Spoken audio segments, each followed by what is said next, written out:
Assalamualaikum warahmatullahi wabarakatuh. Perkenalkan, saya Rofiqatul Muna dengan NIM 203141057 dari kelas PGMI 3B UIN Raden Mas Said Surakarta. Di sini saya akan menjelaskan materi tentang interaksi desa dan kota dalam pemerataan pembangunan. Apa sih pengertian dari desa dan kota? Desa merupakan sebuah wilayah yang penduduknya kurang dari 2.500 jiwa. Kota merupakan pemukiman yang relatif besar dan padat penduduknya. Faktor pendorong dan penarik penduduk desa dan kota. Interaksi menggambarkan proses saling mempengaruhi baik aspek sosial, ekonomi, politik, dan budaya. Interaksi antara desa dan kota terjadi karena adanya perbedaan kebutuhan dan potensi yang ada di kota dan di desa. Faktor pendorong yang pertama adalah polusi, kemacetan, kriminalitas. Tidak ada ruang terbuka hijau sehingga penduduk tidak nyaman hidup di kota. Yang kedua adalah lokasi sudah tidak sesuai untuk kegiatan industri, sehingga pindah ke pinggiran kota yang lalu lintasnya lancar dan penduduknya belum terlalu padat. Yang ketiga adalah harga tanah yang mahal, pajak yang tinggi, dan jumlah penduduk yang banyak. Yang keempat adalah ketidakpuasan fungsi ruang, pemukiman yang sempit dan tidak sehat. Yang kelima adalah fasilitas umum yang tidak memadai, tidak lengkap, dan cenderung membahayakan penggunanya. Selanjutnya adalah faktor penarik penduduk desa dan kota. Yang pertama adalah lokasi dekat dengan pusat kota yang dinilai lebih strategis bagi kegiatan industri. Yang kedua, terdapat kegiatan bisnis dan kemudahan aksesibilitas. Yang ketiga adalah fasilitas umum yang memadai seperti alat transportasi, olahraga, hiburan, seni budaya yang dapat dikunjungi oleh penduduk. Yang keempat adalah orang akan lebih bangga tinggal dengan pusat kegiatan perdagangan atau pembelanjaan seperti mall. Dampak interaksi desa dan kota bagi desa. Yang pertama, meningkatkan taraf pendidikan. Yang kedua, informasi dan komunikasi mudah diterima oleh masyarakat. Yang ketiga adalah pembangunan infrastruktur di desa sehingga memudahkan aksesibilitas masyarakat. Yang keempat adalah meningkatnya produktivitas penduduk desa dengan teknologi tepat guna. Yang kelima adalah meningkatnya kesejahteraan penduduk dan meratanya pembangunan.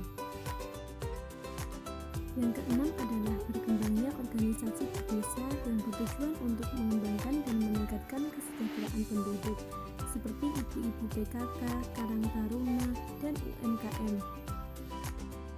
Dampak negatif dari interaksi desa dan kota bagi desa yang pertama adalah modernisasi pengaruh kota telah melunturkan orientasi petani sebagai mata pencaharian penduduk desa. Yang kedua adalah siaran televisi dapat mempengaruhi sikap masyarakat desa untuk hidup konsumtif dan lebih kriminalitas.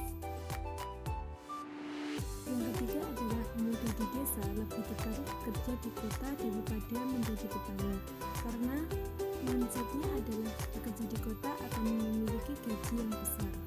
Yang keempat adalah alih fungsi lahan akibat adanya pertumbuhan kota yang mengarah di perbatasan desa dan kota.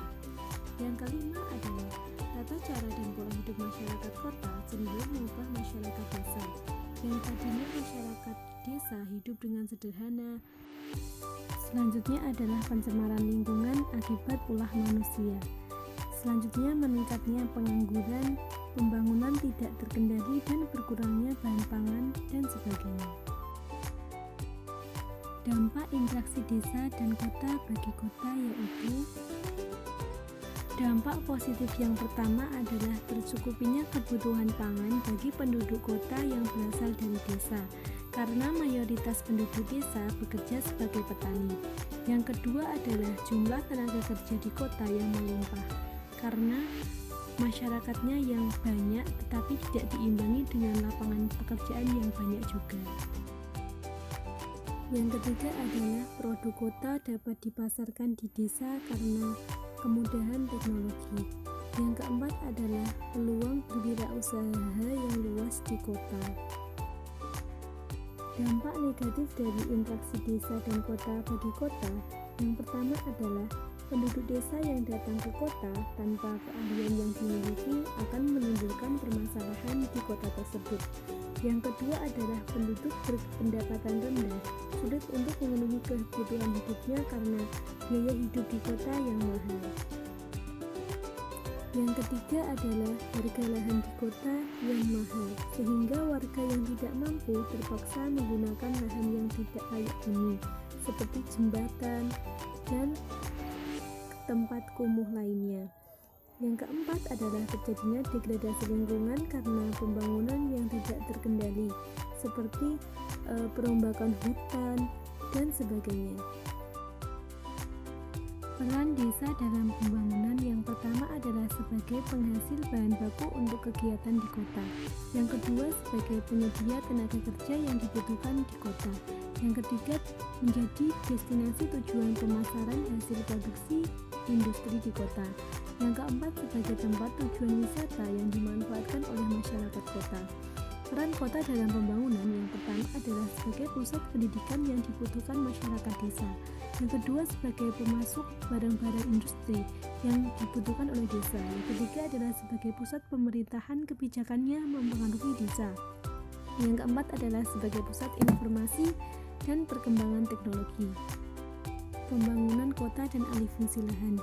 Alih fungsi lahan merupakan sebuah konsekuensi atau akibat dari adanya perkembangan suatu kota. Alih fungsi lahan dilakukan atas kehendak manusia, tetapi alih fungsi lahan yang tidak sesuai akan merusak lingkungan. Dari saya, bila ada kesalahan dan kekurangan, saya mohon maaf yang sebesar-besarnya. Wassalamualaikum warahmatullahi wabarakatuh.